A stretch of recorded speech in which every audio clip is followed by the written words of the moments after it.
Это, вы знаете, это самый тяжелый период. 42-43 год. Бои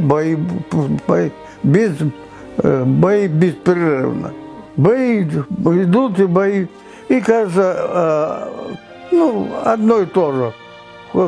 Что ты страшновато, надо где-нибудь надо спрятаться. Вот я помню, бомба разорвалась, и мою машину прямо на бок положил. Правда, тут бомбу прошла, подхватили, поставили на место.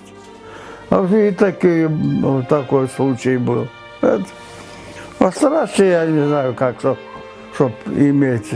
У меня самые боевые орден, те цены войны второй степени, правда, давали после войны. А одна здесь медаль слава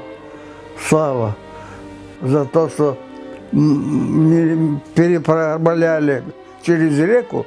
Мы проехали туда по мосту, а оттуда мост взорвали. И нас танком прицепили и через речку перетащили. Мы были на двух машинах. За это мы не побоялись. И во время приехали, снаряда уже нет было.